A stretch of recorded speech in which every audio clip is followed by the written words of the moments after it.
Այն թատրոնն էլ 20 տարեկան է, շենք չունի։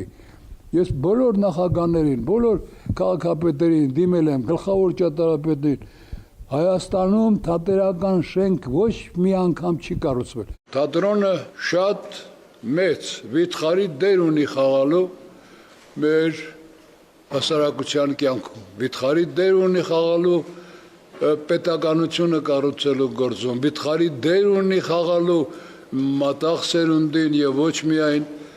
դաստիարակելու գործում։ Տասնամյակների դեգերումներից հետո Սոս Սարգսյանի անվան համազգային թատրոնը վերջապես սեփական տանիք ունի եւ պատրաստ է նոր փուլ սկսել մեծ ակնկալիքներով եւ նոր բեմադրություններով։ Արդեն տեղի է ունեցել թատրոնի նոր շենքի պաշտոնական բացման արարողությունը, որին մասնակցել է վարչապետ Նիկոլ Փաշինյանը կրթության, գիտության, մշակույթի եւ սպորտի նախարար Ժաննա Անդրեասյանի ուղեկցությամբ։ Վարչապետն ու նախարարը շրջայց են կատարել շենքում, ծանոթացել ստեղծված ժամանակակից պայմաններին եւ գնահատել թատրոնի ապագա գործունեությունը։ Իսահակ Ներսիսյանի նախագծով 2019 թվականին մեկնարկած նոր շենքի շինարարությունն իրականացվել է պետական բյուջեի եւ բարերարների միջոցով։ Պետական բյուջեից համազգային թատրոնի նոր շենքի կառուցման, նորոգման եւ գույքով համալրման նպատակով հատկացվել է ավելի քան 275 միլիոն դրամ, որից 205 միլիոնը ծախսվել է գույքի եւ սարքավորումների ձեռքբերման, իսկ 70 միլիոնը շինարարության վրա։ Մասնավոր ներդրողներն ու բարերարները եւս մեծապես աջակցել են, ապահովելով ժամանակակից տեխնիկա, լուսային եւ ձայնային համակարգեր, հակահարդեհային ու ջեռուցման լուծումներ։ Թատրոնն այժմ համալրված է նոր բեմով, ժամանակակից հանդերձարաններով եւ դիմահարդարման Առաջին հարկում գործում է փոքր բեմ փորձարարական ներկայացումների համար, իսկ երկրորդ հարկում տեղակայվել է մեծ դահլիճը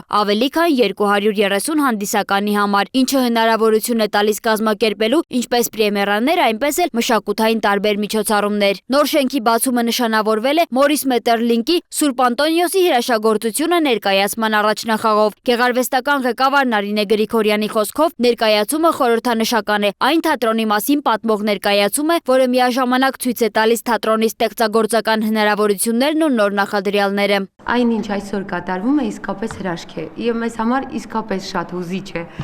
Մենք նույնիսկ տեքստը ամեն անգամ գրելիս, որ թատրոնը 35 տարի սպասմերի շենքի անverջ հուզվում ենք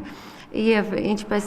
Ֆաուստը ասում է կանգ առ ակնթարթ ինչքան սիրուն ես։ Մեզ համար իսկապես այս պահը անսահման գեղեցիկ է։ Որոշել ենք, որ թատրոնը պիտի բացվի առաջնախաղերով, ամեն ինչ պիտի նոր լինի, իհարկե հին ներկայացումներն պիտի ադապտացվեն այս բեմին, բայց այսօր սկսվում ենք Մետերլինկի Սուրբ Անտոնիոսի հրաշքը։ Ինչու այդ ներկայացումով, որովհետեւ թատրոնը ինքը հրաշք է եւ այդ ներկայացման մեջ թատրոնի մասին է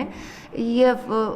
ուզում ենք պատմենք, թե ինչ հրաշք է թատրոնը։ Շենքի բացումը իրականացվում է փուլային տարբերակով։ Այս փուլում շահագործման է հանձնվել թատրոնի բնականոն գործունեության համար անհրաժեշտ հիմնական հատվածը, իսկ առաջիկայում նախատեսվում են տեխնիկական ու բովանդակային բարելավումներ։ Սիրով պատրաստ ենք ընդունել մեր սիրելի հանդիսատեսին, որովհետև ավելի քան 6 ամիս մենք չենք ունեցել մեր տանիքը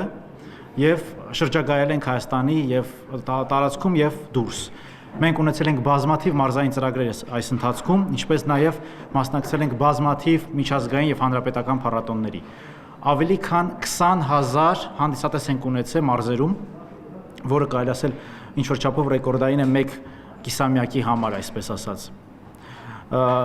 Այդ առումով գերակատարելով մեր տարեկան պլանը նույնիսկ։ Կրթության, գիտության, մշակույթի, սպորտի փոխնախարար Դանիել Դանիելյանն իր խոսքում կարևորել է թատրոնի բացման պետական նշանակությունը, ընդգծելով, որ մշակութային օջախների զարգացմամբ է ամրապնդվում պետությունը։ Թատրոնի բացումը բնականաբար ոչ միայն թատերական ոլորտի գործն է կամ ոչ միայն թատերական ոլորտի ուրախությունն է, այլ մեր ամբողջ հասարակության եւ ամբողջ մեր երկրի, քանի որ թատրոն, դպրոց, մանկապարտեզ, մշակույթի կամ կրթական օջախներ բացելով մենք մեր երկիրն ենք զարգացնում, մենք մեր երկիրն ենք ու պետությունն ենք ամրապնդում այդ վայրերով, որտեղ որ լինելու է կրթություն, որտեղ որ լինելու է մշակույթ, որտեղ որ հանրահռչակվելու է մերը, որտեղ որ մեր կատարողական արվեստը, մշակույթը եւ ընդհանրապես արվեստները եւ կրթությունը եւ որտեղ այս վայրերում լինելու են ուրեմն զարգացումներ մեր պետության եւ մեր մշակույթի։ Նոր շենքը կունենա 2 դահլիճ, մի քանի խաղային հարթակ, իսկ առաջիկայում նախատեսվում է նաև տանիքում մշակութային միջոցառումների համար նախատեսված բաց տարածքի ստեղծում։ Շենքը փուլ առ փուլ կդառնա լիարժեք հասանելի նաև հաշմանդամություն ունեցող անձանց համար։ 1991 թվականին հայ կինոյի եւ թատրոնի նախապետ Սոս Սարգսյանը հիմնադրեց համազգային թատրոնը, իր շուրջը համախմբելով Հրաչյա Գասպարյանին, Մայիս Կարագյոզյանին, Շահում Ղազարյանին, Կարեն Ջալիբեկյանին, Դավիթ Հակոբյանին եւ բազմաթիվ այլ տաղանդավոր դերասանների։ 2003 թվականին թատրոնը ստացավ պետական կարգավիճակ, սակայն երկար տարիներ մնաց առանց սեփական շենքի։ Երկար դեգերումներից հետո համազգային թատրոնը վերադարձել է տուն, որտեղ ոչ միայն կշարունակի ստեղծագործել, այլև կներկայացնի հայկական թատրոնը աշխարհի տարբեր երկրներում։ Սոնա Գիշյան, Free News, Ազատ լուրեր։